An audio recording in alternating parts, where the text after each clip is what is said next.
प्रभु के वचन में लिखा है परमेश्वर के दास कैसे हैं? दुगने आदर के योग्य, दूने आदर के योग्य हैं। आमीन। तो हम माला के साथ स्वागत करते हैं।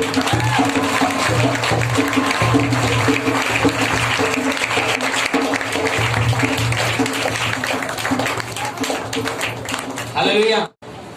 इससे पहले कि आज वचन को मैं सुनाऊं, आज मैं कुछ ऐसी बात बताना चाहता हूं, कुछ ऐसे वचन को बताना चाहता हूं, क्योंकि परमेश्वर का वचन क्या है? ताया हुआ है। कैसा है? ताया हुआ है। हालेलुया। प्रभु का वचन ताया हुआ है। हालेलुया। है ना, बड़े हिफाजत के साथ प्रभु रखता है। हालेलुया। इतनी बड़ी बाइबल में कहां से वचन खोल के प्रभु बुलवा दे, कोई जानता है क्या? कोई नहीं जानता। हालेलुया। किसी को नहीं मालूम कि इस बाइबल से पवित्र आत्मा क्या कहलवा दे, इस बाइबल से पवित्र आत्मा क्या वचन का प्रचार कराते, मुझे नहीं मालूम। हालेलुया। कई बार होता है जब हमारे घर में मेहमान आते हैं तो हम उनसे पूछ लेते हैं कि आप क्या खाना पसंद करते हैं, क्या पीना पसंद करते हैं। हम उनसे पूछते हैं कि नहीं पूछते हैं? परंतु यहाँ पर परमेश्वर सब कुछ जानता है। यहाँ पर पूछने की आवश्यकता नहीं पड़ती है। हालेलुया। यही है परमेश्वर की सामर्थ, तो यहाँ पर पूछनी नहीं पड़ती है। और परमेश्वर का वचन कहता है क्या हमारे प्रभु के लिए कोई भी काम कठिन है क्या? हालेलुया। कठिन है क्या हमारे प्रभु के लिए? जब मैं यहाँ पर आया तो मैं बड़ा इत्मीनान के साथ बैठा हुआ था। मैं सोच रहा था अभी पादी साहब नहीं है तो इसका मतलब रास्ते में होंगे, वो आ रहे होंगे, और मैं बड़ा शांति माहौल में बैठा और मैं एक चीज को यहाँ पर महसूस कर रहा था। मालूम है क्या? आप सब जानते हो। मालूम है क्या महसूस कर रहा था? परमेश्वर की उपस्थिति को महसूस कर रहा था। हालेलुया। बोलो प्रभु यीशु मसीह की। वो बहन कहाँ गई? बड़े बड़े गोलियत को मारने वाली वो लड़की। हालेलुया। बोलो प्रभु यीशु मसीह की। जो आराधना करा रही थी, प्रभु का आत्मा मुझे ऐसा कह रहा था कि ये बहुत अच्छी आराधक है जो लोगों के मनों को शांत कर सकती है। अशांत मन वालों को आराधना के द्वारा ये बहुत कुछ कर सकती है। हालेलुया। और मैं प्रार्थना कर रहा था इस बच्चे के लिए कि परमेश्वर इसको अपनी आराधना के लिए इस्तेमाल करिए। और जब हम यूहन्ना की इंजील पढ़ते हैं, वहां पर क्या कहता है उसके तीसरे अध्याय में? कैसी आराधना प्रभु को पसंद है? कैसे करें आराधना? हम आत्मा और सच्चाई के साथ हमें प्रभु की आराधना करें। जब हम आत्मा और सच्चाई के साथ आराधना करेंगे तब प्रभु क्या हो जाएगा? खुश हो जाएगा, प्रसन्न हो जाएगा, आनंदित हो जाएगा। हालेलुया। बोलो यीशु मसीह की। और जब मैंने उस उपस्थिति को महसूस किया, यहाँ पर बैठ के प्रभु का धन्यवाद दिया था। और फिर प्रभु से मैंने एक प्रश्न किया। मैंने प्रभु से पूछा, प्रभु आज का संदेश क्या है यहाँ पर देने के लिए? मैं ऐसी क्या बात बताऊं इन लोगों को? ये सब तो सीखे हुए हैं। जब इतनी अच्छी आराधना हो रही तो इसका मतलब ये कलीसिया आशीषित है। जब इतनी अच्छी आराधना हो रही है, छोटे छोटे बच्चों को मैं देख रहा था, ताली बजा रहे थे, गीतों को गा रहे थे, मैं यही सोच रहा था कि अब इनको कौन सा उत्तम पदार्थ खिलाऊंगा। हालेलुया। पर हमारा यीशु क्या कहता है? मैंने अब तक अच्छा दाखरस रख के छोड़ा हुआ है। हालेलुया। बोलो प्रभु यीशु मसीह की। कहता मैंने अब तक क्या रख के छोड़ा है? अच्छा दाखरस रख करके छोड़ा है। तो कितने लोग आज अच्छा वाला दाखरस पीना चाहते हैं? जब पिएंगे तो झूम जाएंगे। हालेलुया। जब पिएंगे तो क्या हो जाएंगे? झूम जाएंगे, नाचने लगेंगे, गाने लगेंगे, दीवाने हो जाएंगे उस प्रभु के लिए। हालेलुया। जब दाऊद गाता था तो क्या हो जाता था? दीवाना हो जाता था, झूमने लगता था, पागल हो जाता था। और इस रीति से वो पागल हो जाता था कि उसको अपने तन बदन का भी होश नहीं रहता था। हालेलुया। बोलो यीशु मसीह की। और कितने लोग क्या पाना चाहते हैं? कितने लोग सामर्थ को पाना चाहते हैं? निश्चय प्रभु आज आपको सामर्थ देगा, और एक ऐसी सामर्थ देगा, लिखा है उसमें तुम सब कुछ कर सकते हो। हालेलुया। है ना, जो परमेश्वर का इकलौता पुत्र यीशु मसीह जो आपके अंदर रहता है, उसके द्वारा आप सब कुछ करने पाओगे। हालेलुया। बोलो प्रभु यीशु मसीह की। वचन निकालेंगे, वचन पढ़ेंगे। पहला कुरिन्थियों उसका 2 अध्याय उसका 9 पद। सामर्थ पाना है तो प्रभु की सामर्थ ऐसे ही है, इसी वचन के द्वारा। पहला कुरिन्थियों 2 अध्याय और 9 पद। तो लिखा है, जो बातें आँख ने नहीं देखी और कान ने नहीं सुनी और जो बातें मनुष्य की चित्त में नहीं चढ़ी, वही है जो परमेश्वर ने अपने प्रेम रखने वालों के लिए तैयार की है। आमीन। बोले कसी आमीन। यीशु मसीह की। वचन कहता है जो अब तक किसने नहीं देखी? आंखों ने नहीं देखी, और अब तक जिन कानों ने नहीं सुना, जो अब तक हमारे चित्त में नहीं आया है, अब तक प्रभु ने अपने प्रेम करने वालों के लिए रख छोड़ा है। तो कितने लोग विश्वास करते हैं कि परमेश्वर आज आपको नई सामर्थ देने जा रहा है? कितने लोग विश्वास करते हैं कि परमेश्वर आज आपका नया अभिषेक करने जा रहा है? कितने लोग विश्वास करते हैं परमेश्वर आज नई चंगाई देने जा रहा है? कितने लोग विश्वास करते हैं विश्वास करते हैं प्रभु आज आपके जीवन में सब कुछ नया करने के लिए जा रहा है। कितने लोग चाहते हैं? हाँ, प्रभु कह रहा है अब तक तुम्हारी आंखों ने ये चीज नहीं देखा है। समझ रहे हैं आप? प्रभु का वचन कह रहा है अब तक तुम्हारे कानों ने ये बातें नहीं सुनी है। प्रभु कह रहा है अब तक तुम्हारे चित्त में भी ये बातें नहीं आई हैं। प्रभु सब चीजों को बता रहा है। क्यों बता रहा है? क्योंकि प्रभु का वचन क्या होता है? ताजा होता है। कैसा होता है? ताजा होता है। ताजे खाने में बड़ा स्वाद होता है, बासी खाने में होता है। बहुत सारे लोग बासी खाना नहीं पसंद करते। तभी परमेश्वर का वचन कहता है कि मैंने अब तक, क्या प्रभु का वचन कहता है? मैंने अब तक अच्छा दाखरस रख करके छोड़ा है। दाखरस पी करके तृप्त होना चाहते हैं। कितने लोग वो अच्छा दाखरस पाके और ही मनुष्य बनना चाहते हैं, एक बदला हुआ मनुष्य बनना चाहते हैं। जब हम बाइबल में देखते हैं पहला शमूएल उसका 10 अध्याय का 6 पद देखते हैं, वहां पर प्रभु का वचन क्या कहता है? पहला शमूएल 10 का 6। बैठ जा पीछा हो रहेगा, पीछा हो जाएगा, कोई दिक्कत नहीं। बहुत जल्दी जल्दी बाइबल खोलना है जी।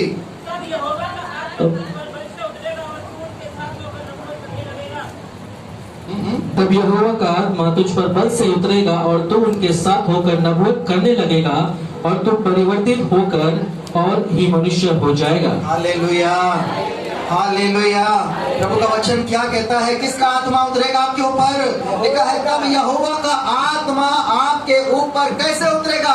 बल के साथ उतरेगा। तभी प्रभु कहता है ना तो बल से कर सकते हो और ना शक्ति से कर सकते हो, पर परमेश्वर के आत्मा के द्वारा तुम सब कुछ कर सकते हो। और जब परमेश्वर का आत्मा आपके जीवन के ऊपर बल के साथ उतरेगा, आप बदल करके और ही मनुष्य बन जाएंगे, एक नई सृष्टि बन जाएंगे, एक नई संतान बन जाएंगे, नया चीज बन जाएंगे, नया छुटकारा बन जाएंगे, नई चंगाई बन जाएंगे। बोलो प्रभु यीशु मसीह की। एक वचन और निकाले, पहला कुरिन्थियों उसका 4 अध्याय और उसका 17 पद, 20 पद है। कि परमेश्वर का राज्य बातों में नहीं परंतु सामर्थ में है। हालेलुया। प्रभु का राज्य बातों में नहीं है। कई बार होता है हम बातें करते हैं, कई बार होता है हम एक दूसरे से गुफ्तगू करते हैं, परंतु परमेश्वर का वचन ऐसा नहीं कह रहा है। वो कह रहा है परमेश्वर का राज्य बातों में नहीं परंतु सामर्थ में है। प्रश्न यही था कितने लोग आज सामर्थ पाना चाहते हैं, पाना चाहते हैं सामर्थ। सामर्थ पाने के लिए क्या करना पड़ेगा? मैं क्या करना पड़ेगा? कोई बता सकता है? कोई विश्वासी भाई बहन कोई भी बता सकता है क्या करना पड़ेगा? कैसे हम सामर्थ पाएंगे? हाँ, विश्वास से पाएंगे। और बताइए कैसे हम सामर्थ पाएंगे? हाँ, परमेश्वर की संगति में रह करके हम सामर्थ पाएंगे। और कैसे पाएंगे? हाँ, अपने आप को दीन और नम्र बना के हम सामर्थ को पाएंगे। और बताइए। हाँ, कोई भी बोल सकता है, पीछे वाले बैठे हुए, कैसे हम सामर्थ को पाएंगे? कैसे वो सामर्थ हमें मिलेगी? कैसे वो शक्ति हमें मिलेगी? कैसे वो बल हमें मिलेगा जो हम परमेश्वर के राज्य की सेवा करने पाएंगे? कैसे होगा? प्रभु को दिल से मानेंगे तब उसकी सामर्थ मिलेगी। और बताइए कैसे उसकी सामर्थ मिलेगी? जी हाँ, परमेश्वर के वचन के द्वारा हम सामर्थ को पाएंगे। और बताइए कैसे पाएंगे? हाँ, प्रार्थना करने से, संगति करने से, दुआ करने से हमको परमेश्वर की सामर्थ मिलेगी। और बताइए कैसे मिलेगा प्रभु की सामर्थ? हाँ, परमेश्वर की आत्मा के द्वारा सामर्थ मिलेगी। और बताइए कैसे हम सामर्थ को पा सकते हैं? बताइए। उसके वचन के अनुसार अपने जीवन पर हम चलेंगे तब परमेश्वर का सामर्थ हमें मिलेगा। और बताइए, कोई भी बहन बताए। बहुत सारे लोग बैठे हुए हैं, अभी तो कुछ 10-12 ही लोगों ने बताया है। यहाँ तो मैं 15-50 लोग से ज्यादा दिख रहे हैं। जब तुम पर पवित्र आत्मा आएगा तब तुम सामर्थ पाओगे। ये भी वचन है ना, प्रेरितों के काम 1 अध्याय के 8 पद में लिखा हुआ। और बताइए कैसे मिलेगा सामर्थ? ढूंढोगे तो मिलेगा। और बताइए कैसे मिलेगा सामर्थ उसकी?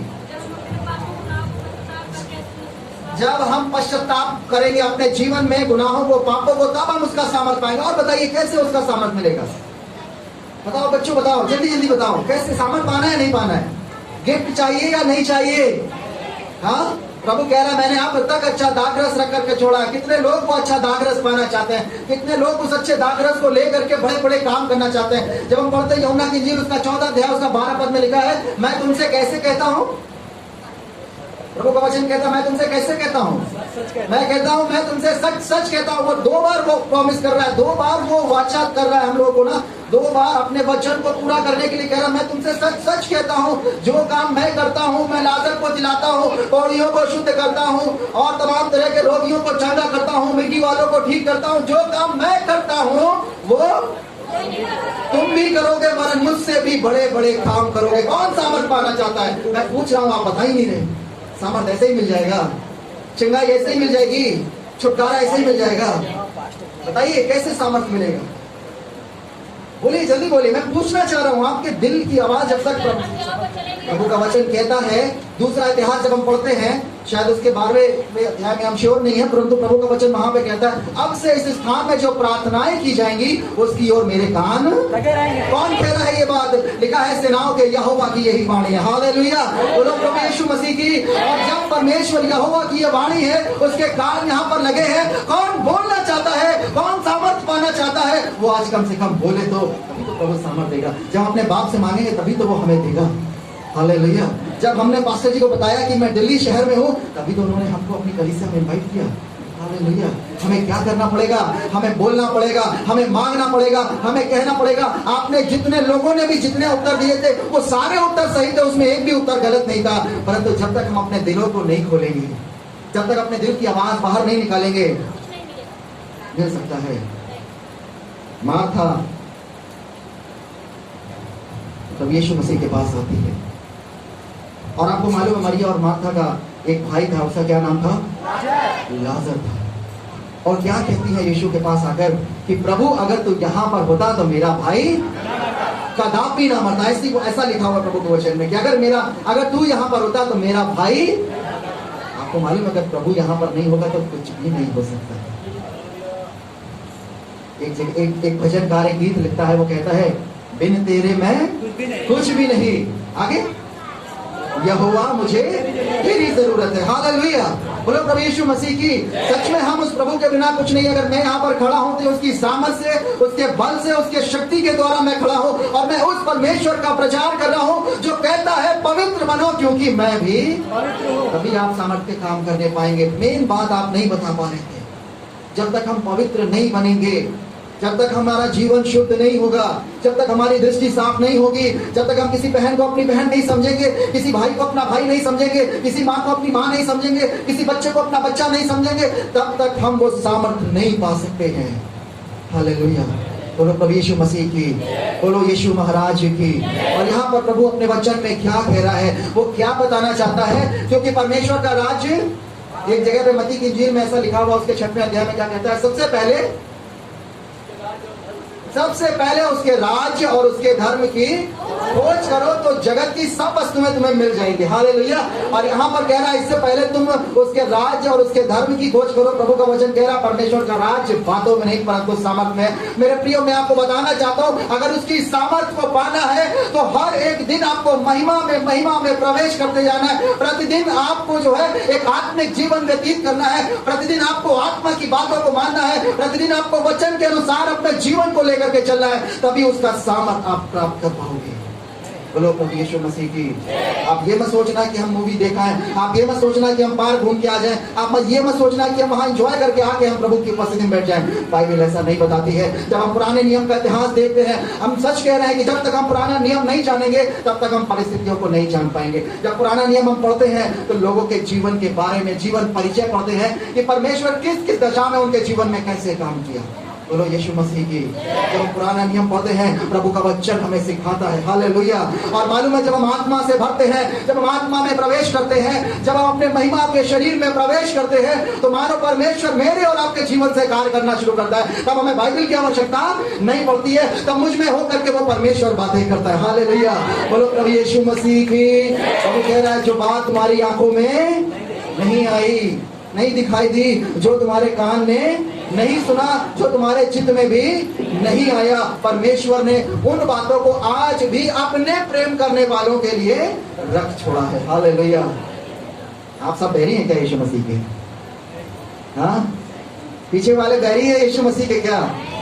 आप लोग बहरी है यीशु मसीह के, अरे थोड़ा मुस्कुराते रहिए, हंसते रहिए। प्रभु का वचन कहता है फिलिप्पियों उसके 4 अध्याय के 4 पद में, प्रभु में सदा आनंदित रहो। और मैं फिर कहता हूँ, यहाँ पर मैं डराने नहीं आया हूँ, मैं डांटने नहीं आया हूँ, परंतु उस महिमा में प्रवेश कराने के लिए आया हूँ, उस सामर्थ को यहाँ पर उतारने के लिए आया हूँ। क्योंकि जब परमेश्वर का दास जब आत्मा से भर के बातें करता है, तो लिखा है वचन में 1 शमूएल 10:6 में, तब यहोवा का आत्मा मुझ पर बल से उतरेगा। वो पृथ्वी पर बल पर नहीं आने वाला आत्मा, वो सड़क पर बल से नहीं उतरने वाला है, वो समुद्र पर बल से नहीं उतरने वाला है। वो एक ऐसी सच्ची पवित्र कलीसिया पर उतरने वाला है, जहां पर जो लोग उसके पिता की आराधना आत्मा और सच्चाई के साथ करते हैं, कभी तो उसका आत्मा बल के साथ उतरेगा।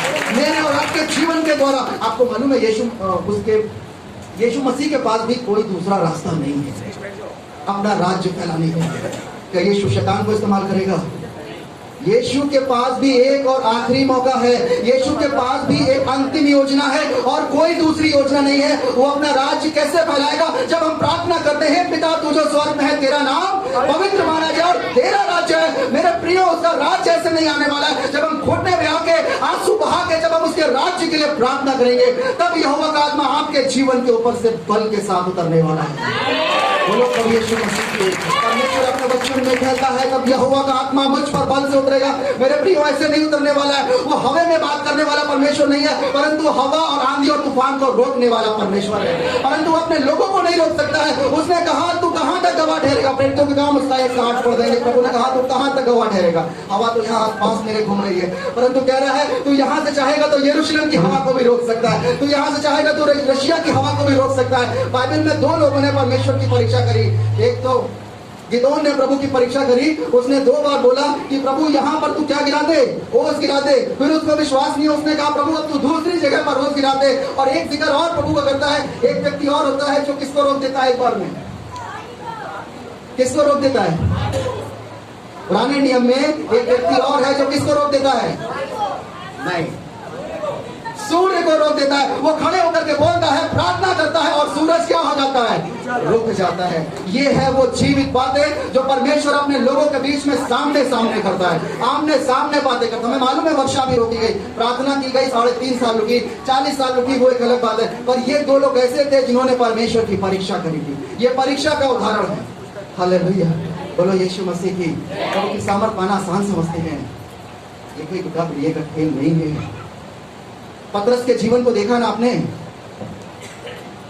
जब तक यीशु मसीह थे उसके साथ में, यीशु ने कहा आज ही तू मेरे साथ, सॉरी क्या कहता है वो वचन में? आज ही तू मुर्गे के बांग देने से पहले कितनी बार मेरा इनकार करेगा? 3 बार। जब वो उसके साथ में रहता है। परंतु जब यीशु जो उसका पिता था, जो उसका चरवाहा था, जो उसका बाप था, जब वो चला जाता है, तब उसको उसका बड़ा दर्द होता है। तब उसको जाने पर वो बड़ा विलाप करता है, रोता है। आपको मालूम है जब पतरस को मारा जाता है तो पतरस कहता है, मुझे मेरे गुरु के समान मत मारो। उसको भी क्रूस पर लटकाया जाता है, क्योंकि उसको क्रूस की कथा मालूम थी। और जब 1 कुरिन्थियों के 2 अध्याय पढ़ते हैं, वहां पर लिखा हुआ क्रूस की कथा नाश होने वालों के लिए, पर हम उद्धार पाने वालों के लिए, हालेलुया, उद्धार पाने वालों के लिए क्या है? क्या पाना चाहते हैं आप? ऐसे ही मिलेगा सामर्थ्य। आसान लगता है सामर्थ्य पाना। दाल चावल बहुत सारी बहनें बनाती होंगी, घर के लोग बड़ा गुस्सा करते हैं, समय पे खाना नहीं बनाया है, करते हैं गुस्सा। भूख लगती है ना, कई बार ऐसे ही हो जाता है। इसके लिए मेहनत करनी पड़ती है, परिश्रम करना पड़ता है। और जब हम परिश्रम करके वापस आते हैं, तब हम मेहनत करके उसे बनाते हैं। और कितनी देर लगता है खाने में? थोड़ी देर में हम उसे खा करके फिनिश कर देते हैं। बोलो प्रभु यीशु मसीह की। क्या समझते हैं? प्रभु के सामर्थ को पाना आसान है। जब पतरस ने ये बात कही कि मैं अपने गुरु के समान नहीं मरना चाहता हूँ, उसने कहा मुझे उल्टा काट पर लटका दिया जाए। और जब उसे उल्टा काट पर लटका के मारा गया था, आपको मालूम है, उससे पहले कि ये परिस्थितियां उसके जीवन में होती, ये वही पतरस था जिसके जीवन के द्वारा यूहन्ना 14:12 पूरा हुआ। प्रभु ने कहा था तुम मुझसे बड़े बड़े काम करोगे। उसकी परछाई के द्वारा, उसकी शैडो के द्वारा लोग चंगे होते थे। हालेलुया। आज आप में से कितने लोग हैं जो उस सामर्थ को पाए हैं, जो उस बल को पाए हैं, उस शक्ति को पाए हैं कि आप अपने पड़ोसी के लिए प्रार्थना करें, अपने देश के लिए प्रार्थना करें, अपनी कलीसिया के बीमारों के लिए प्रार्थना करें। और लिखा है धर्मी जन की प्रार्थना के प्रभाव से आप धर्मी हैं। कितने लोग आज यहाँ धर्मी बैठे हैं? कोई धर्मी है? कितने लोग धर्मी बैठे हैं आज यहाँ पे? मैं देखना चाहता हूँ।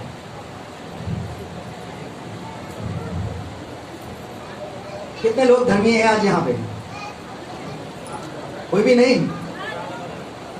एक भी धर्मी नहीं है बेटे। कितने लोग धर्मी हैं? बाइबल बताती है हम सब धर्मी हैं। किसके कारण? यीशु के लहू के द्वारा। जब हम रोमियो पढ़ते हैं, पहला यूहन्ना पढ़ते हैं, कुरिन्थियों पढ़ते हैं, उसके अनुग्रह के द्वारा, उसके लहू के द्वारा मैं और आप धर्मी ठहरते हैं। हालेलुया। तो आप निराश मत हो, मैं और आप उस परमेश्वर के लिए वो धर्मी इंसान है जो परमेश्वर मेरे और आपके जीवन के द्वारा अपना राज्य फैलाना चाहता है। आज कितने लोग तैयार है उस परमेश्वर के राज्य को फैलाने के लिए? आज कितने लोग तैयार हैं? राज्य को फैलाने के लिए क्या करना पड़ेगा? लड़ाई लड़ने जानी है तो सबसे पहले क्या होने चाहिए? क्या होने चाहिए? स्कूल जाना है तो क्या होना चाहिए? हाँ, कॉपी किताबें होना चाहिए कि नहीं होना चाहिए? अगर कोई गेम्स खेलने जाना है, कोई खेल कूद करने जाना है तो क्या होना चाहिए? खेल कूद का सामान होना चाहिए। हालेलुया।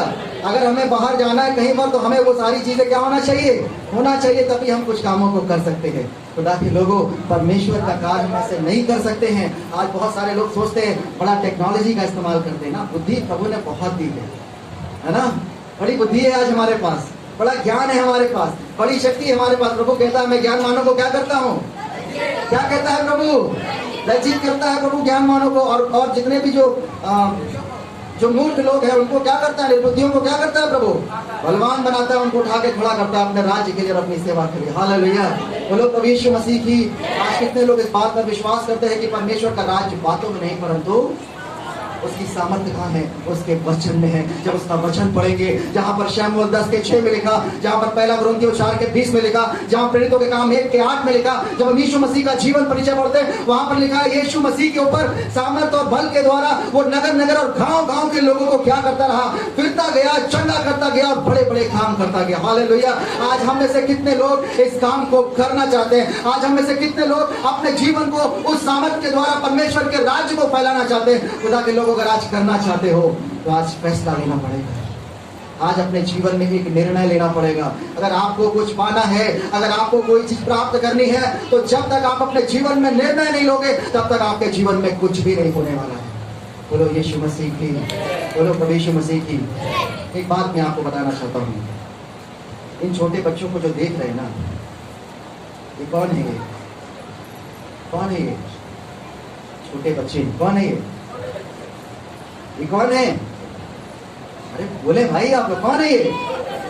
छोटे बच्चे हैं। और ये छोटे बच्चे मालूम है ये सब धमाका है, ये आपके परमाणु बम है, एटम बम है, टाइम बम है, मिसाइल है। जैसा इनको बना देंगे वैसे ही इनके जीवन में परमेश्वर बड़े बड़े काम करने वाला है। बोलो प्रभु यीशु मसीह की। ये दो चीज है, आप इनको जो दिशा दिखाएंगे ये उसी दिशा की ओर चलेंगे। आप इनको गलत राह दिखाएंगे, ये गलत राह पे पहुंच जाएंगे। अच्छी राह दिखाएंगे, ये अच्छी राह पे पहुंच जाएंगे। आपको मालूम है जब प्रभु के लोग अच्छी राह में चलते हैं, सोचो जो बच्चा शुरुआत से ना, पास्टर जी का बच्चा कॉन्गो बजाता है, क्या बजाता है? ये मेरी उम्र में आएगा तो कितना बड़ा आर्टिस्ट होगा, कभी कल्पना करिए आपने। बहुत बड़ा ये ड्रमर होगा, ये कॉन्गो बजाने वाला होगा। ढोलक ना उंगलियों पे नाचेंगे, इंस्ट्रूमेंट इसके किस पे नाचेंगे?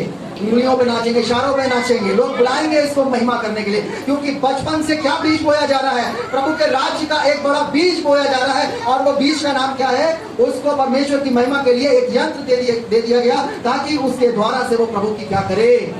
और हमें से प्रत्येक जन को भी एक यंत्र दिया गया है, उस यंत्र का नाम है परमेश्वर का वचन दिया गया है। अगर आप इसको अपने जीवन में लागू करेंगे, आप इसको इस्तेमाल करेंगे, कभी अपने आप को कमजोर ना समझे, कभी अपने आप को निराश ना समझे। आप जब प्रभु की उपस्थिति में आएंगे तो ये वचन आपके जीवन पर प्रबल होगा और आपके जीवन के हालात को बदल देगा। आप ही वो बहन होंगी, आप ही वो भाई होंगे जब आप प्रार्थना करेंगे और बहुत तेरे लोग बचाए जाएंगे। एस्तेर रानी के बारे में कितने लोग जानते हैं?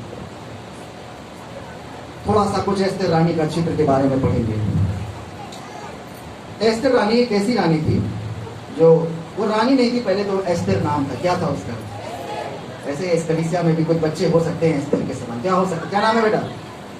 हाँ, नेहा। ये भी एस्तेर के समान बन सकती, कोई बड़ी बात नहीं है। ये बच्ची मरियम के समान भी बन सकती है, ये मार्था के समान भी बन सकती है, ये यूहन्ना और सुसन्ना के समान भी बन सकती है। ऐसे बहुत बहुतेरे चित्र और चरित्र बाइबल में दिए गए हैं। आप जिसका चरित्र ले, हम अपने जीवन में इंडियन आइडल बनाना चाहते हैं ना, अपने जीवन में एक आदर्श चुनना चाहते हैं ना, किसी के पद चिन्हों पर आप चलना चाहते हैं कि नहीं चलना चाहते? कि उन्होंने ऐसा किया, हम भी यही काम करेंगे। वो बड़े इंसान बने, हम भी बड़े इंसान बनेंगे। वो कलेक्टर बने, हम भी कलेक्टर बनेंगे। वो बड़ी सरकारी नौकरी कर रहे हैं, हम भी वही काम करेंगे।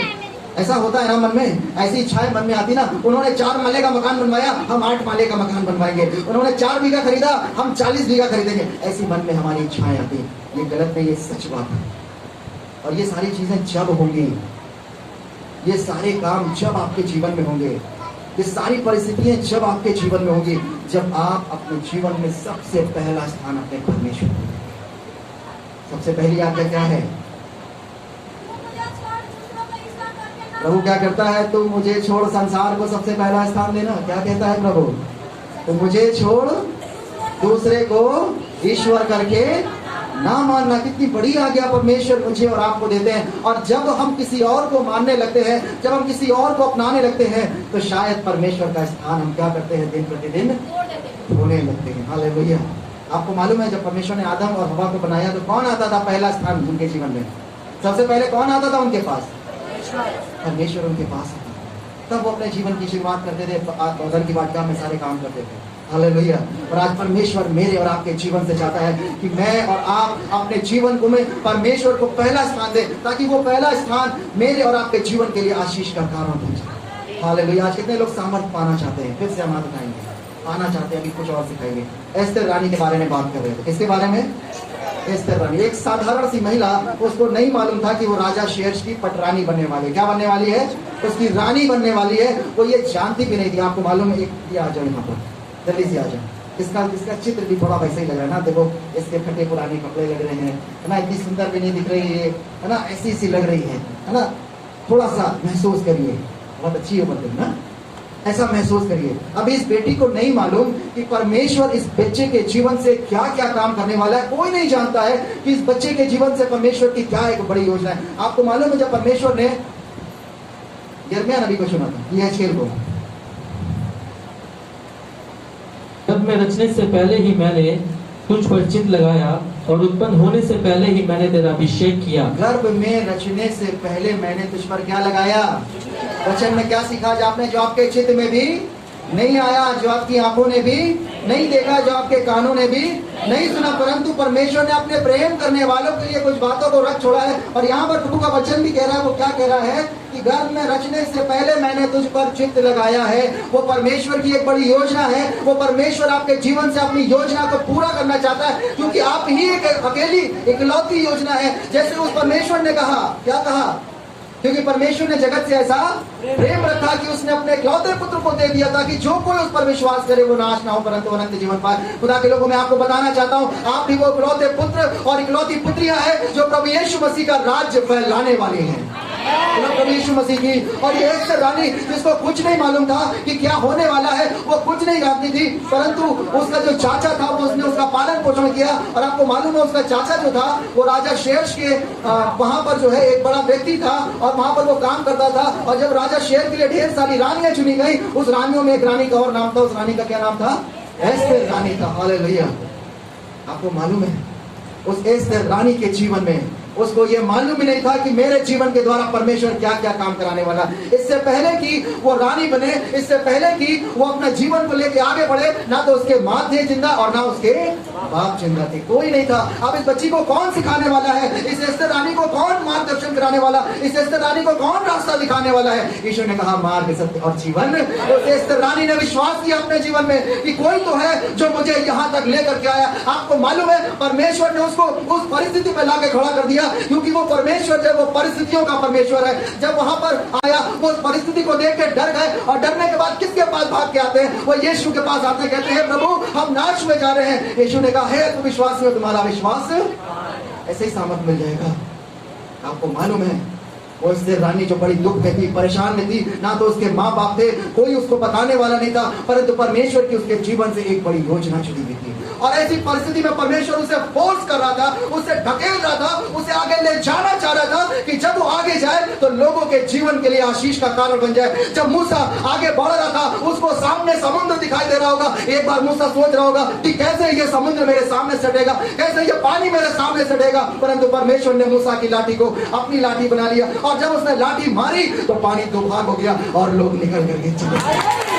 ये है हमारा प्रभु। आपको मालूम है एस्तर रानी को ये मालूम भी नहीं था और एस्तर रानी उस परिस्थितियों से परमेश्वर उसको धक्का दे रहा था, उसको फोर्स कर रहा था, उसको बढ़ा रहा था आगे। और जब वो आगे गई, जब वो रानी बन गई, भले चाहे वो राजा शेष के सुख विलास के लिए बनी हो, परंतु परमेश्वर ने उसके जीवन को उन इजरायलियों को बचाने के लिए इस्तेमाल किया और वो 1 लाख जो इजरायली राजा शेष की परिस्थिति में फंसे हुए थे उसको छुड़ा करके लाने वाली वो महिला बनी। बोलो प्रभु यीशु मसीह की। आज हमें नहीं मालूम में से कितने भाई बैठे हैं, आज मुझे नहीं मालूम में से कितनी बहनें बैठी हैं। आज मैं नहीं जानता हूँ कि प्रभु उस बच्चे के लिए क्या करने जा रहा है, आज मुझे नहीं मालूम प्रभु उस बहन के लिए क्या करने जा रहा है, आज मुझे नहीं मालूम परमेश्वर यहाँ पर जितने भी लोग बैठे किसके जीवन में क्या करने वाला है, परंतु मैं इतना जानता हूँ कि आपके जीवन से परमेश्वर की एक बड़ी योजना जुड़ी हुई है। प्रभु का वचन कहता है यिर्मयाह उसके 29 अध्याय के 11 पद में कहता है, प्रभु का वचन क्या कहता है, मैं जो कल्पनाएं तुम्हारे विषय करता हूँ वो हानि की नहीं वरन लाभ की है। हालेलुया। कौन आपके लिए योजनाएं बना रहा है, कौन आपके लिए प्लानिंग कर रहा है, कौन आपके जीवन के लिए अच्छी अच्छी कल्पनाएं कर रहा है, कौन आपके लिए उत्तम पदार्थ रख के छोड़ा है, कौन आपके लिए दाखरस रख के छोड़ा है, कौन आपके लिए नया पैबंद लगा के छोड़ा है, ये सारी योजना परमेश्वर स्वर्ग में आपके जीवन के लिए आज भी बना रहा है। तभी कह रहा है मैंने आज तक अच्छा दाखरस रख छोड़ा है, वो अभी भी आपको देना चाहता है। कितने लोग उस दाखरस को पीना चाहते हैं, कितने लोग उस आत्मा में डूबना चाहते हैं, कितने लोग उस गहराई से भरना चाहते हैं, कितने लोग अपने जीवन को प्रभु के हाथों में सौंपना चाहते हैं। मैं जानता हूँ आज बहुत सारे बच्चे हैं यहाँ पर, मुझे जवान ज्यादा दिख रहे हैं। आज बहुत सारे जवान बहुत सारी परेशानियों से परेशान है, सबसे ज्यादा अपने कैरियर को लेकर परेशान है। क्या मैं सच बोल रहा हूँ? आज बहुत सारे बच्चे यहाँ जवान लड़के लड़कियां बैठे अपने कैरियर से परेशान है।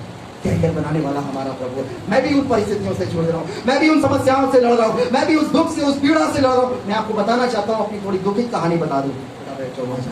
मैं थोड़ा सा दुखित स्टोरी बताना चाहता हूँ। 2020 में लॉकडाउन पहला जब खत्म हुआ था, मेरे पिताजी का देहांत हुआ और उसके बाद हमारे परिवार में कई लोगों की मृत्यु हो गई लॉकडाउन के समय में सुविधाएं न मिलने के कारण। अभी हाल में 13 तारीख को हमारे जीजा जी का देहांत हो गया। 12 तारीख को मैंने पास्टर जी के पास फोन किया, पिछले आराधना में शायद प्रार्थना भी हुई होगी। जब संडे को मुझे चर्च जाना था, मैं संडे में ट्रेन में बैठा हुआ था क्योंकि पहुंचना था हॉस्पिटल, मैक्स हॉस्पिटल में पहुंचना था। मेरे जीजा जी हॉस्पिटल में एडमिट हुए, नाइट ड्यूटी के लिए वो निकले और जैसे ही वो ड्यूटी के लिए निकले, क्या हुआ उनको सडनली रास्ते में हार्ट अटैक पड़ गया और वहीं पर चक्कर खा के गिर गए। एक बहन बेचारी थी, ऑटो बैठी थी, वो उनको लेके अस्पताल में एडमिट कराए। वो नहीं रहे इस दुनिया में, वो नहीं बचे। सोचे कि कैसा दुख का पहाड़, पहाड़ के ऊपर पहाड़ टूट रहा है। परंतु वचन क्या कहता है, निकालो रोमियो उसका 8 अध्याय निकालो, पढ़ो जल्दी से। आज हम वचन पढ़ेंगे। एक आशा देना चाहता हूँ कि हमारा प्रभु वो बड़ी आशा देने वाला है। जल्दी पढ़ेंगे 35 से 8 अध्याय 35 पर। प्रेम से अलग करेगा क्या कलेश या संकट या उपद्रव या अकाल या नंगाई या जोखिम या तलवार, जैसा लिखा है तेरे लिए हम दिन भर घात किए जाते हैं। कौन हमें मसीह यीशु के प्रेम से अलग कर सकता है? मेरे पापा, मेरे जीजा जी, मेरी बहन, मेरा भाई, मेरा पास्टर, मेरा देश का राजा, मेरा पड़ोसी, मृत्यु, नंगाई, तलवार, जोखिम, युद्ध, कौन हमें यीशु के प्रेम से अलग कर सकता है? आपको मालूम होना चाहिए कि मृत्यु वो एक बपतिस्मा है जो हम साक्षात प्रभु यीशु मसीह को देख सकते हैं और जीते जी एक बपतिस्मे को लेते हैं पानी में डूब करके, तब हम एक पवित्र जीवन व्यतीत कर सकते हैं। आज बहुत सारे लोग मौत से डरते हैं, बहुत सारे लोग बड़ी पीड़ाओं में आते हैं। हे प्रभु, अब मैं कैसे जीऊंगा? हे प्रभु, अब मेरा क्या होगा? ना तो मेरा भाई बचा, ना मेरी बहन बची, ना मेरी माता बची, मेरे परिवार का कोई सदस्य नहीं रहा। प्रभु मैं कैसे जीऊंगा? प्रभु ने कहा मार्ग में हूँ, सत्य में हूँ और जीवन भी नहीं। जिसको सोच रहे थे जिसने मुझे जीवन दिया शायद वो जीवन देगा। तभी वचन कहता जन्म देने वाली माँ और पिता तुझे छोड़ सकते हैं और भूल सकते हैं, परंतु यीशु ने कहा मैं तुझे कभी ना छोड़ूंगा और कभी ना त्यागूंगा। जब हम यूहन्ना की इंजील उसका 14 अध्याय पढ़ते हैं, यीशु मसीह का एक बड़ा प्रिय चेला था, उसका नाम था थोमा। क्या नाम था? थोमा उसका नाम था। और यूहन्ना 14 के पहले वचन में क्या लिखा है? तुम्हारा मन व्याकुल ना हो। किसने कह रहा प्रभु यीशु मसीह? वो थोमा जो यीशु के साथ रहता था, किसके साथ रहता था? यीशु मसीह के साथ रहता था और बड़ा विचलित था, बड़ा परेशान था, बड़ा बेचैन था। और जब वो प्रभु के पास आता है अपने दुखड़े को लेकर के, अपनी परेशानी को लेकर, अपनी बातों को लेकर आता है, तब क्या प्रभु यीशु मसीह कहते हैं तुम्हारा मन व्याकुल ना हो। तुम मुझ पर विश्वास करते हो, यानी तुम यीशु पर विश्वास रखते हो, तो उसके पिता पर भी हालेलुया। प्रभु ने ये वचन दिया है, ये वचन हमारी परिस्थिति में काम करता है। लिखा है, पौलुस कहता है शब्द मारता है परंतु शब्द मारता है। कई बार हो सकता है इस बहन को, इस माँ को बोल दे कि तुम्हें ये बीमारी हो गई है, ये सोच सोच के मर जाएगी। इस भाई को बोल दे तुम्हें ऐसा हो गया, ये सोच सोच के मर जाएगा। परंतु अगर इसको आत्मा की बात बताएंगे, परमेश्वर का वचन सुनाएंगे, शायद इसकी स्थिति में काम करेगा और ये जीवित हो जाएगी। अभी प्रभु के वचन में कहता है, रोमियो उसके 12 अध्याय का पहला पद कहता है, इस संसार के सदृश ना बनो, परंतु मन के नए हो जाने से तुम्हारा चाल चलन बदलता जाए। प्रभु यही चाहता है, अपने शरीरों को जीवित, पवित्र और खुदा को भावता हुआ बलिदान करके चढ़ाओ। यही तुम्हारी आत्मिक सेवा है। खुदा के लोगों, सामर्थ पाना इतना आसान भी मत समझना। सामर्थ पाने के लिए लोगों ने बलिदान दिया है। सामर्थ पाने के लिए लोगों ने घुटने छील दिए हैं। सामर्थ पाने के लिए लोग 40-40 दिन भूखे रहे हैं। सामर्थ पाने के लिए दुनिया छोड़ दी लोगों ने। सामर्थ पाने के लिए क्या कर दिया सब चीजों का। आप पढ़िए बाइबल के इतिहास में ऐसा दिया। हम किसी संसारिक इतिहास की बात नहीं कर रहे। आप इस बाइबल को मानने वाले हैं, आप पढ़िए बाइबल में, जिन्होंने आत्मा को पाना चाहा, जो परमेश्वर की उपस्थिति में जाना चाहा, उन्होंने संसार को त्यागा। 40 दिन भूखे और प्यासे रहे, जंगल में भटकते रहे, नंगे रहे, प्यासे रहे, कुछ नहीं खाया पिया, तब जाकर के अंत में उनको प्रभु मिल पाया। आपको लगता है कि बहुत आसान है? खुदा के लोगों, आपके लिए आसान मालूम तब हो जाएगा। पढ़िए रोमियो उसका 8 अध्याय। शारीरिक व्यक्ति शरीर की बातों पर मन लगाता है, परंतु आध्यात्मिक आत्मा की बातों पर मन लगाते हैं। शरीर पर मन लगाना तो मृत्यु है, परंतु आत्मा पर मन लगाना जीवन और शांति है। आप क्या सुन रहे हैं वचन में? शरीर पर मन लगाना तो, शरीर पर मन लगाना तो, और शरीर पर मन क्या लगाते हैं? कई बार हम दूसरों की चीजों को देख करके बड़ा मन लगाते हैं। 10वीं आज्ञा क्या कहती है? तो किसी की बात का लालच ना करना, ना तो पड़ोसी का, ना देश का, ना समाज का, ना अपने दोस्तों का, मित्रों का, परिवार के लोगों का कभी भी लालच। लाजर दुख उठाते उठाते क्या हो गया था?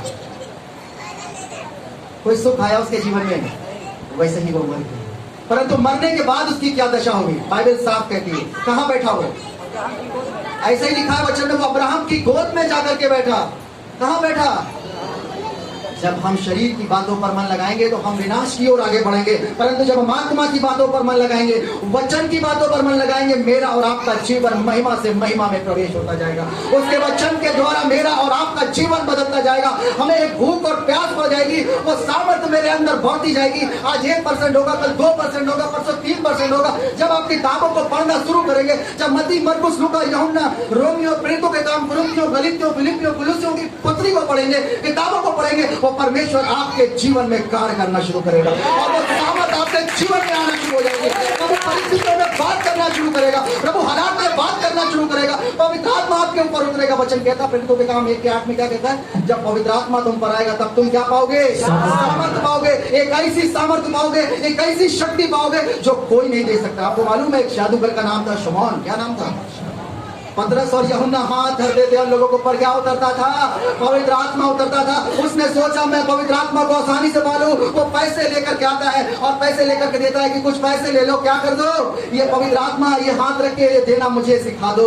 ये कैसे दिया जाता है? खुदा के लोगों, संसार के लोग संसार की बातें नहीं समझ पाएंगे। सामर्थ को पाना है, प्रतिदिन प्रार्थना करना है, बाइबल पढ़ना है, उसकी उपस्थिति में रहना है, प्रभु के वचन में बने रहना है, जुबान का गलत नहीं इस्तेमाल करना। याकूब की पत्री उसके 3 अध्याय में पढ़ सकते, जुबान के बारे में क्लियर प्रचार है। वहां पे पढ़ा है किसी ने? हाँ, निकाले याकूब 3 अध्याय। वैसे ही जीभ भी एक छोटा सा अंग है। वैसे ही जीभ भी एक छोटा सा अंग है और मैं बड़ी बड़ी डींगे मारती है। तो बड़ी बड़ी डींगे मारती। मेरे पास ये है, मैं ये कर लूंगा, मैं वो कर लूंगा। एक बड़ी बड़ी क्या मारती है? और यही जुबान से हम प्रार्थना भी करते हैं। आपको मालूम है, इसी जुबान से हम इसी वचन को भी पढ़ते हैं, इसी जुबान से हम जय मसीह भी बोलते हैं और इसी जुबान से हम डींग भी मार लेते हैं। आगे क्या कह रहे हैं? देखो देखो, थोड़ी सी आग से कितने बड़े वन में आग। हम किसी को कह दें, इस भाई को कह दें, या इस भाई को कह दें, इस बहन को कह दें, या उस बहन को कह दें कि तुम्हें कुछ होने वाला है, तुम मरने वाली हो, बड़ी दुबली हो रही हो, तुम्हारे आंखों के नीचे काला हो रहा है, तुम बड़ी निराश दिख रही हो, तुम बड़ी परेशान दिख रही हो, बड़ी दुख में हो। जब हम किसी के साथ ऐसा व्यवहार करेंगे तो वो क्या हो जाएगा? अगर उसको हम प्रेम के शब्द सुनाएंगे, उस यीशु मसीह का सुसमाचार सुनाएंगे, वो शांति की बातें कहेंगे, वो शब्द और आत्मा की बातों को कहेंगे, तो शायद वो अपने गरीबी से, अपनी परिस्थिति से उठ करके खड़ी हो जाएगी। और जैसे एस्तर रानी के जीवन में हुआ, जब वो खड़ी हुई तब उसको पता चला मेरे माँ और मेरे पिता नहीं थे, परंतु परमेश्वर ने अपने वचन को पूरा किया। और वचन को पूरा करने के बाद वो एक साधारण सी स्त्री क्या बनाई गई थी? रानी बनाई गई थी। कितने लोग रानी बनना चाहते हैं, कितने लोग राजा बनना चाहते हैं। जब यीशु मसीह ने पहाड़ी उपदेश दिए, क्या बोला था? पहला उपदेश क्या था? क्योंकि हालेलुया, ये प्रभु यीशु मसीह का पहला पहाड़ी उपदेश था। कहा है धन्य है जो मन के दीन है, क्योंकि स्वर्ग का राज उन्हीं का है। स्वर्ग कहां पर है? बताइए स्वर्ग कहां पर है? स्वर्ग कहां पर है? 17 अध्याय उसका 20 और 21 पढ़ दिए। लूका 17 उसका 20 और 21। कि परमेश्वर का राज्य कब आएगा? परमेश्वर का राज्य कब? कौन पूछ रहा है? फरीसी लोग, शास्त्री लोग क्या पूछ रहे हैं कि स्वर्ग का राज्य कब आएगा? आगे तब उसने उनको उत्तर दिया, परमेश्वर का राज्य दृश्य रूप में नहीं आता, रूप में नहीं आता है। और लोग ये न कहेंगे देखो यहाँ है, बहनों के पास है या वहाँ है, या भाइयों के पास है, क्योंकि देखो परमेश्वर का राज्य तुम्हारे बीच में है। हालेलुया! प्रभु का राज्य, उसका राज्य इसी स्थान पर है जहाँ पर मैं और आप बैठे हुए हैं और उस परमेश्वर के नाम की आराधना और उपासना कर रहे हैं। तभी प्रभु कह रहा है कि परमेश्वर का राज्य बातों में नहीं परंतु सामर्थ में है। मेरे प्रियो, जब यहाँ सामर्थ उतरेगा, आप ही उसका राज्य स्थापित करने वाले लोग होंगे, आप ही उसका राज्य बनाने वाले होंगे, आप ही उसके राज्य को फैलाने वाले होंगे। यीशु ने कहा, मत्ती उसका 28 अध्याय के 18 पद में कहा, यीशु ने कहा जाओ सारे जगत में जाके मेरे सुसमाचार का प्रचार करो। आज हम में से कितने लोग हैं जो उसकी आज्ञा को पूरा करें? यहाँ ये महान आदेश है, महान आज्ञा, याद रखिएगा, ये आज्ञा का हिस्सा हमें बनना है। पास्टर जी ने एक बात बताया, जब दान देने की बात हो रही थी, उन्होंने क्या कहा? ये किसकी आज्ञा है? ये परमेश्वर। कई बार होता है, अरे यार सोच समझ के देना चाहिए। जिस नाप से हम नाप करके देंगे उसी नाप से प्रभु भी हमारे लिए नापेगा। और जो दिल खोल करके देगा, खुदा भी कहेगा इसको दिल खोल करके दे दो। हालेलुया! प्रभु अपने वचन में मुझे और आपको सिखाना चाह रहा है, प्रभु का राज्य बातों में नहीं है, प्रभु का राज्य टहलता घूमता हुआ नहीं है, परंतु प्रभु का राज्य वहां पर है जहां पर 2 या 3 जन जमा होकर के उसके नाम को पुकारते हैं, उसके नाम की आराधना करते हैं और यीशु मसीह की जय बोलते हैं, वहीं पर उसका राज्य स्थापित हो जाता है। कभी ऐसा मत सोचना कि प्रभु का राज्य कहीं नहीं मिलेगा, जहां पर आप चाहेंगे। यीशु ने कहा, यीशु मसीह ने जब यहोशू को चुना तो क्या कहा परमेश्वर ने? जब यहोशू का चुनाव किया तो क्या कहा था परमेश्वर ने? जैसा मैं, बोलो, जैसा मैं मूसा के संग रहा वैसा ही मैं तेरे संग भी रहूंगा। ये था परमेश्वर का चुनाव। और आज भी प्रभु बदला नहीं है, वचन बदला नहीं है, बाइबल बदली नहीं है। आज भी वही परमेश्वर मेरे और आपके जीवन से काम करने वाला है। हालेलुया! बोलो यीशु मसीह की। सुसमाचार की पुस्तक कितने लोगों ने पढ़ी? क्या नाम है सुसमाचार की पुस्तकों का? मत्ती, मरकुस, लूका और अब कौन सा सुसमाचार आएगा? आपको मालूम है एक और सुसमाचार आने वाला है। क्या आप जानते हैं एक और सुसमाचार है? वो परमेश्वर की सामर्थ भी एक बड़ा सुसमाचार है। आप जानते हैं क्या उस बात को? परमेश्वर की सामर्थ भी एक बड़ा क्या है? सुसमाचार है। और वो सुसमाचार कोई और नहीं है, वो सुसमाचार मैं और आप हैं। जैसे मत्ती रची सुसमाचार, लूका रची सुसमाचार और मरकुस रची सुसमाचार और यूहन्ना रची सुसमाचार। मेरा नाम क्या है? अभिषेक रची सुसमाचार। ऐसे ही आपके नाम का भी नाम आगे सुसमाचार जुड़ेगा, क्योंकि आप अपने गांव में, आप अपने सामरिया में, आप अपने यहूदिया में, आप अपने यरूशलेम में उस समाचार को फैला रहे हैं। क्योंकि यीशु तो यहाँ तक नहीं आ पाया, परंतु यीशु का कलाम आप में होकर के उन तक पहुंच रहा है। ये है परमेश्वर की सामर्थ। हमें जानना है, सीखना है और समझना है। आपको 5वें सुसमाचार है जो वचन में अभी कहा कि परमेश्वर का राज्य बातों में नहीं परंतु किस पर उतरेगा? सामर्थ्य। फिर से यरूशलेम पर उतरेगा, फिर से सामरिया पर उतरेगा, क्या फिर से यहूदिया पर उतरने वाला है? कहां उतरेगी उसकी सामर्थ्य? आपके नाम के ऊपर लिखा है, पहला शमूएल 10:6 में लिखा है, तब यहोवा का आत्मा मुझ पर, किस पर? शमूएल के ऊपर। कैसे उतरा? बल के साथ उतरा। जब शमूएल के सब पर उतर सकता है, शाऊल के ऊपर उतर सकता है, तो परमेश्वर का आत्मा आज आपके ऊपर भी उतरने वाला है। बोलो प्रभु यीशु मसीह की। अपना नाम लेकर के बोलिए, तब यहोवा का आत्मा, जब बोलेंगे मुझ पर तो अपना नाम लीजिए, प्रभु प्रवेश करेगा, प्रभु उतरेगा आपके ऊपर। क्योंकि जब हम शब्द बोलते हैं, परमेश्वर ने अपनी सृष्टि की रचना कैसे करी? उसने बोला उजियाला हो, क्या हुआ? कुछ देखने का वहां पे था सीन, हम उजियाला देख रहे थे वहां पर अपनी आंखों से। बोलो प्रभु यीशु मसीह की। यीशु ने कहा लाजर उठ, क्या कुछ और लोग देख रहे थे वहां पर? लोग उसी लाजर को उठता हुआ देख रहे थे। और जब आप धर्मी जब किसी के लिए प्रार्थना करते हैं, बहन तू चंगा हो, और उसी घड़ी चंगा देरी नहीं लगती है। सब कुछ विश्वास के ऊपर डिपेंड है। सारी परिस्थितियां विश्वास के ऊपर आती हैं। खुदा के लोगों में बताना चाहता हूं, उसका सामर्थ्य ऐसे ही नहीं उतरेगा। उसका सामर्थ्य वहां उतरेगा जो उस सामर्थ्य को पाना चाहेगा, जो व्यक्ति अपने आप को प्रभु के लिए तैयार करेगा। यीशु ने कैसे तैयारी करी थी? कहां भाग भाग के चले जाते थे बार बार? और कहां जाते थे? झील के किनारे। पागल थे, मम्मी पापा ढूंढते रहते थे, कहां चला गया हमारा बेटा, इधर ढूंढने चले जाते थे, फिर इधर ढूंढने जा रहे उनके मम्मी, कहां भागते थे? भागते थे कि नहीं भागते थे? भागते थे कि नहीं भागते थे? यीशु मसीह इधर भागते उधर भागते, किस लिए भागते थे? क्योंकि उनको अपने पिता की आज्ञा को क्या करना था? पूरा करना था। पिता के राज्य को जगत तक फैलाना था, और वो माता पिता को छोड़ करके वो लोगों के पीछे भागते रहते थे। एक भूख थी, एक प्यास थी, सीखते रहते थे। अभी तो 10-11 साल की उम्र में यीशु मसीह शास्त्री फरीसी लोग कहते थे कि भैया कौन है ये बड़ा ज्ञान रखने वाला है, ये बड़ी बुद्धि रखने वाला है, इसके पास कहां से इतना प्रकाशन आया, कहां से इतनी समझ आ गई इसके पास में, है ना। कई बार माता पिता चुपचाप से उनको लेकर के आते थे, फिर मौका मिला फिर भाग देते थे। हालेलुया। ऐसे ही आपके अंदर भी भूख होना चाहिए। भूल जाओ सब कुछ, भूल जाओ दुनियादारी, प्रभु के पीछे भागते रहो। और लिखा है वचन में, परमेश्वर में किया गया परिश्रम व्यर्थ नहीं होता। हालेलुया।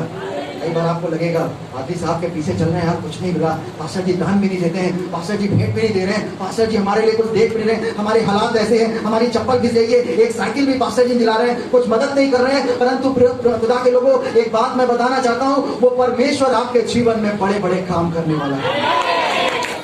निराश मत हो, हमारा प्रभु निराशा का नहीं है, परंतु आशा। लिखा है हमारे पास एक कौन सी आशा है? जीवित आशा। बाबा जी बहुत अच्छा भजन लिखते हैं, कहते हैं भक्ति करूं मैं तेरी, तू है जीवित आशा। हालेलुया। वो आशा का परमेश्वर है जो निराशा के लोगों को क्या कर देता है।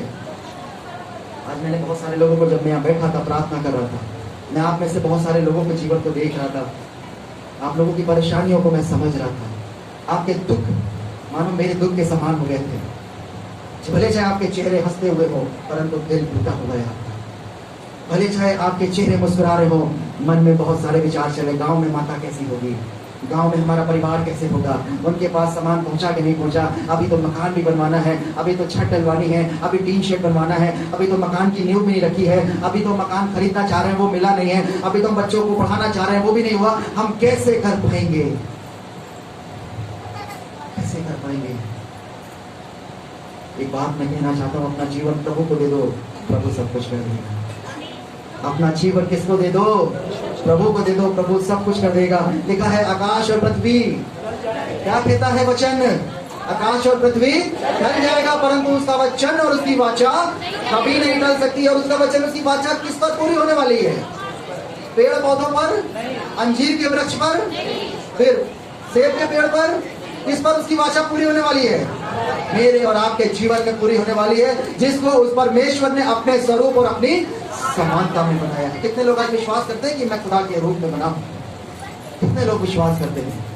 अगर ये खुदा का मंदिर है, पहला कुरिन्थियों 3:15 और 16 है, कितने लोग विश्वास करते हैं हम प्रभु के स्वरूप में बनाए गए? हाँ तो उठाइए, यार खड़े हो जाइए अपने स्थान पे, बहुत देर बैठा दिया मैंने आपको। कितने लोग विश्वास करते हैं कि मैं प्रभु के स्वरूप और प्रभु की समानता में बनाया? पढ़ दिए पहला कुरिन्थियों जहाँ पर लिखा है, क्या तुम नहीं जानते? क्या तुम नहीं जानते कि तुम परमेश्वर का मंदिर हो? क्या तुम नहीं जानते? ध्यान से सुने, परमेश्वर का वचन जो जीवित है, प्रबल है, दो धारी तलवार से भी चोखा है, वो आपसे अपनी सामर्थ के अनुसार बात कर रहा है। क्या तुमने उत्पत्ति नहीं पढ़ा? क्या तुमने उत्पत्ति 1 अध्याय का 26 पद नहीं पढ़ा? क्या तुमने यीशु को नहीं जाना, उसके नबियों को नहीं जाना? वो कह रहा है क्या तुम नहीं जानते हो कि तुम परमेश्वर का मंदिर हो? परमेश्वर का मंदिर हो। प्रभु हाथ के बनाए हुए मंदिर में नहीं रहने वाला है। जिस मंदिर को मैंने और आपने बना लिया उसमें नहीं रहने वाला है। खुदा इस मंदिर में रहना चाहता है जिसको उसने अपने हाथों से रचा है, अपनी सृष्टि करके बनाया है। तभी हम भजनकार एक भजन लिखता है, वो कहता है सारी सृष्टि के मालिक तुम ही हो, सारी सृष्टि के रक्षक तुम ही हो। और वो परमेश्वर क्या कह रहा है? क्या तुम नहीं जानते कि तुम्हारा शरीर परमेश्वर का मंदिर है? आगे, और परमेश्वर का आत्मा तुम में वास करता है। आत्मा तुम में वास करता है। किसका आत्मा वास करता है? बोलो मेरे अंदर परमेश्वर का आत्मा वास करता है। बोलिए मैं परमेश्वर का मंदिर हूँ। आगे क्या बोलता है वचन में? यदि कोई परमेश्वर के मंदिर को नष्ट करेगा, ध्यान से सुन लीजिए, प्रभु कह रहा है यदि कोई परमेश्वर के मंदिर को नष्ट करे। कौन है परमेश्वर का मंदिर? मैं हूँ। ये मत हम सब में गिनती मत ले कि भैया चाचा भी, भतीजे भी, ताऊ भी सब एक साथ स्वर्ग जाएंगे क्या? कि हमारे चाचा जी बड़ी भक्ति कर रहे हैं, पास्टर जी भक्ति कर रहे हैं, पास्टर जी आपकी पत्नी स्वर्ग पहुंच जाएंगे आपकी भक्ति करने से? ऐसा कभी नहीं होने वाला है। सबको अपना परिश्रम करना है।